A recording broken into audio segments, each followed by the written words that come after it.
मुश्किल वक्त कमांडो सख्त। दोस्तों, इस उद्घोष के साथ जब कोई कमांडो अपने मिशन के लिए निकलता है तो मानो उसमें एक शेर जैसी तेजी और बाज जैसे हौसले कौंध रहे होते हैं। सर के ऊपर काला पट्टा बांधकर मानो अब ये कमांडो यमराज को भी परास्त कर दे। जी हाँ, हम बात कर रहे हैं भारत के सबसे बेहतरीन कही जाने वाली कमांडो टुकड़ी मार्कोस के बारे में। दोस्तों, मार्कोस को भारत की नेवी सील भी कहा जाता है। आज की वीडियो में हम आपको इन्हीं कमांडोज के शौर्य और साहस के बारे में बताने जा रहे हैं। आखिर कैसे एक मार्कोस तैयार होता है, कैसे इनमें जज्बा वो आकार लेता है कि पहाड़ को भी तोड़कर रास्ता बना ले। लेकिन उससे पहले हम उम्मीद करते हैं कि आपने हमारे चैनल को सब्सक्राइब कर ही लिया होगा और बेल आइकॉन को भी दबा दिया होगा ताकि आपको हमारे चैनल की हर वीडियो का नोटिफिकेशन सबसे पहले मिल जाए। दोस्तों, जैसे कि आप जानते हैं कि इसी साल G20 समिट की अध्यक्षता भारत कर रहा है। इसकी एक बैठक जम्मू कश्मीर के श्रीनगर में आयोजित की गई थी, जहां सुरक्षा की कड़ी तैयारी की गई थी। 2019 में अनुच्छेद 370 हटाए जाने के बाद पहली बार ऐसा हुआ है जब यहाँ पर कोई इंटरनेशनल लेवल पर बैठक हुई हो। इसी वजह से उस एरिया में सुरक्षा को देखना अपने आप में एक चुनौती थी। इस दौरान पूरे क्षेत्र में सुरक्षा की जिम्मेदारी इन्हीं मार्कोस और एनएसजी कमांडो को दी गई थी। दरअसल मार्कोस को भारत के सबसे खतरनाक कमांडो में गिना जाता है। इसकी ट्रेनिंग भी बहुत ही खतरनाक होती है। हर किसी के लिए इसको क्वालिफाई करना संभव नहीं होता। इतना ही नहीं, मार्कोस के नाम से ही दुश्मनों की रूह कांप जाती है। लेकिन सबसे पहले जान लेते हैं दोस्तों कि कौन होते हैं ये मार्कोस कमांडो। दोस्तों, कहने को तो भारत में कई घातक और खतरनाक स्पेशल फोर्स हैं जिनके नाम भर से ही दुश्मनों के पसीने छूटने लगते हैं, लेकिन मार्कोस फोर्स अपने आप में ही कुछ खास है।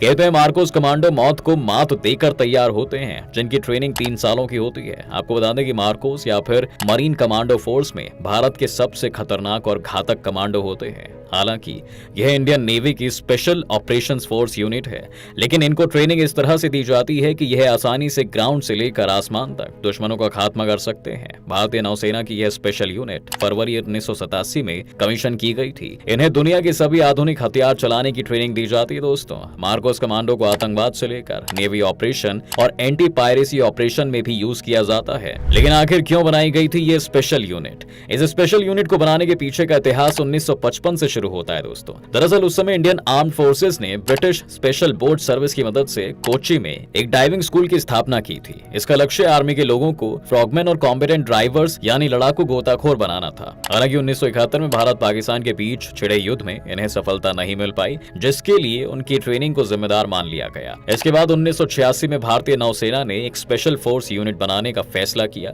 जिसका काम छापा मारना, एंटी टेररिस्ट ऑपरेशन करना और समुद्र में हो रहे लूटपाट को कम करना था। इसके अलावा आपकी जानकारी के लिए बता दें कि 1987 में मार्कोस कमांडो के स्पेशल यूनिट को बनाने का एक और कारण था कि उस वक्त आतंकवादी हमले और समुद्री लुटेरों का आतंक काफी तेजी से बढ़ने लगा था। जी हाँ, उस पर काबू पाने और सबक सिखाने के लिए एक स्पेशल फोर्स की जरूरत थी। उस दौरान इस यूनिट की स्थापना की गई थी। वहीं उस समय इसके लिए 1955 के ट्रेनिंग सेंटर के 3 वॉलंटियर अधिकारियों को भी चुना गया था, जिन्होंने यूनाइटेड स्टेट्स के नेवल ट्रेनिंग सेंटर कोर्नाडो में ट्रेनिंग ली थी। 1987 में जब यह यूनिट तैयार हुई तो इसका नाम मरीन स्पेशल फोर्स रखा गया। 1991 में इस यूनिट का नाम बदलकर मरीन कमांडो फोर्स रख दिया गया। अगले बड़े सवाल की ओर बढ़ते हुए दोस्तों, अब बात कर लेते हैं कि क्यों इतनी कठिन मानी जाती है मार्कोस कमांडो की ट्रेनिंग।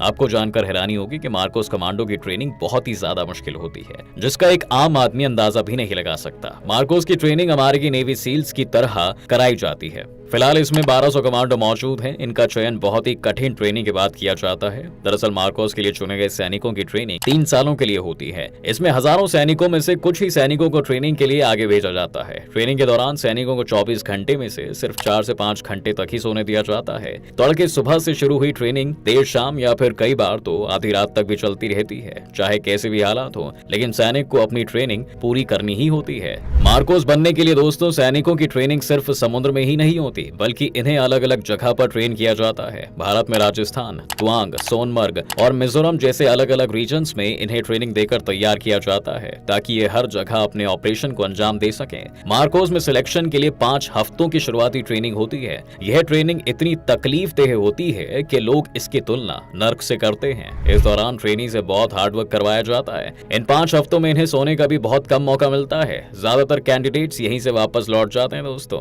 इस ट्रेनिंग को कंप्लीट कंप्लीट करके जो लोग बचते हैं उन्हें मार्कोस की 3 साल की असली ट्रेनिंग करवाई जाती है। जी हाँ, इसमें ट्रेनिंग को अपने कंधे पर 25 किलो वजन लेकर जांघों तक कीचड़ में घुसकर 800 मीटर की दौड़ लगानी पड़ती है। फिर इनको हालो और हाहो नाम की 2 ट्रेनिंग दी जाती है। हालो जंप में ट्रेनिंग के लगभग 11 किलोमीटर की ऊंचाई से जमीन पर जंप करनी होती है, वहीं हाहो जंप में 8 किलोमीटर की ऊंचाई से जंप करनी होती है। साथ ही इस जंप के दौरान 8 सेकंड के अंदर ही इन्हें अपने पैराशूट को भी खोलना होता है। इसके अलावा मार्कोस को ट्रेनिंग के दौरान कई मुश्किल टास्क कराए जाते हैं। इनकी ट्रेनिंग भी जान को जोखिम में डालने वाली होती है। इन सभी स्टेजेस को पार करने वाले सैनिकों को आगे की ट्रेनिंग के लिए अमेरिका में नेवी सील के साथ ट्रेनिंग दी जाती है और इन सब के बाद ही एक मार्कोस कमांडो तैयार होता है। वहीं दोस्तों अब बात कर लेते हैं मार्कोस कमांडो कितने ऑपरेशन में तैनात हुए हैं। तो आपको जानकर हैरानी होगी कि मार्कोस ने कई ऐसे मिशन पूरे किए हैं जिनको सोच पाना भी शायद मुश्किल हो। पहली बार मार्कोस की तैनाती 1990 के दशक में जम्मू कश्मीर की वुलर झील में की गई थी। इसके अलावा साल 1987 में हुए ऑपरेशन पवन को मार्कोस कमांडो ने ही सफलता दिलाई थी। इसके बाद साल 1988 में कैक्टस ऑपरेशन, 1991 में ताशा ऑपरेशन, 1999 में कारगिल वॉर, 2008 में ब्लैक टोर्नाडो ऑपरेशन और 2015 में हुए राहत ऑपरेशन समेत इस स्पेशल कमांडो फोर्स ने कई बड़े ऑपरेशन में शानदार प्रदर्शन किया है। इसके बाद ये भी जान लीजिए दोस्तों कि आखिर इसका पूरा सिलेक्शन प्रोसेस क्या होता है। दरअसल आपको बता दें कि मार्कोस कमांडोज बनने के लिए थल, जल और वायु सेना के अलावा अर्धसैनिकल बल भी आवेदन कर सकते हैं। इसमें सेलेक्ट होना इतना टफ है कि भारतीय सेना के 10,000 सैनिकों में से कोई एक सैनिक ही मार्कोस कमांडो बन पाता है। इसमें अप्लाई करने के लिए कैंडिडेट की उम्र 20 साल से ज्यादा नहीं होनी चाहिए। उम्मीदवार को पहले दिन 3 फिजिकल फिटनेस टेस्ट और एलिजिबिलिटी टेस्ट से गुजरना होता है। इस दौरान ही करीब 90% उम्मीदवार रिजेक्ट हो जाते हैं। मार्कोस कमांडो के ट्रेनीज को आगरा के पैरा ट्रूपर ट्रेनिंग स्कूल में पैरा जंपिंग कराई जाती है। वहीं गोताखोरी के लिए उन्हें कोच्चि में नौसेना की डाइविंग स्कूल में ट्रेनिंग मिलती है। मार्कोस कमांडो की ट्रेनिंग में ओपन और closed circuit diving, advance weapon skills और मार्शल आर्ट के साथ साथ basic commando skills, air training, intelligence training, submarine craft operations, anti terrorist operations from submarines, sky diving, language training, conference method, explosive handling techniques भी सिखाई जाती हैं। जिन उम्मीदवारों का मार्कोस कमांडो में सिलेक्शन होता है उनके घर वालों को भी इसकी जानकारी नहीं दी जाती है। इन्हें अपनी पहचान को छिपा कर रखना होता है। मार्कोस कमांडो की ज्यादातर ट्रेनिंग INS अभिमन्यु मुंबई में होती है। अब इतना सब जान लिया तो दोस्तों ये भी जान लीजिए कि मार्कोस कमांडो की सैलरी कितनी होती है। तो ये पूरी तरह डिपेंड करता है उनके सर्विसेज ईयर्स पर। जी हाँ, मार्कोस कमांडो की सैलरी 7वें पे कमीशन के हिसाब से मिलती है। उनका बेसिक पे 25,000 रुपए है। इसके साथ ही उन्हें शिप डाइवर अलाउंस 8500 से 10,000 रुपए, मार्कोस अलाउंस 25,000 रुपए अगर वह हार्ड एरिया में तैनात है तो बेसिक पे का 20% रिस्क अलाउंस, और अगर ये कमांडो ज्यादा एक्टिव एरिया में है तो वेरी एक्टिव फील्ड अलाउंस 16,900 रुपए, फील्ड एरिया में तैनात है तो फील्ड एरिया अलाउंस 10,500 रुपए मिलता है। कुल मिलाकर इनकी सैलरी 1 लाख के करीब पहुंची जाती है। वहीं आपको जानकर हैरानी होगी कि इन मार्कोस कमांडोज को इसरो ने भी एक नया टास्क सौंपा है। दरअसल इसरो 3 अंतरिक्ष यात्रियों को 3 दिन के लिए अपने मिशन गगनयान द्वारा अंतरिक्ष में भेजेगा। ये यान करीब 400 किलोमीटर की ऊंचाई के ऑर्बिट में चक्कर लगाकर वापस पृथ्वी पर आएगा। इसकी लैंडिंग पानी में होगी। ऐसे में यान को खोजकर निकालना एक बड़ा टास्क है। इस वजह से भारतीय नौसेना की मदद ली जा रही है। इसरो के कहने पर भारतीय नौसेना ने एक रिकवरी टीम तैयार की है जिसमें गोताखोर, Marcos commando, medical experts, communicator, technician और नौसेना के एविएटर शामिल हैं। हाल ही में नौसेना और इसरो में इसको लेकर समझौता हुआ है। समुद्र में मार्कोस कमांडोज को ऑपरेशन का काफी अच्छा एक्सपीरियंस है। वो स्पेशल बोट के जरिए कैप्सूल को रिकवर करेंगे और इसको सुरक्षित इसरो की टीम तक पहुंचाएंगे। इसी के साथ दोस्तों आज की वीडियो में फिलहाल बस इतना ही। उम्मीद करते हैं कि आपको इस वीडियो में काफी कुछ सीखने को मिला होगा। अगर आपको ये वीडियो पसंद आया है तो वीडियो को लाइक करें और अगर आप इस चैनल पर नए हैं तो जाने से पहले चैनल को सब्सक्राइब करना भी ना भूलें।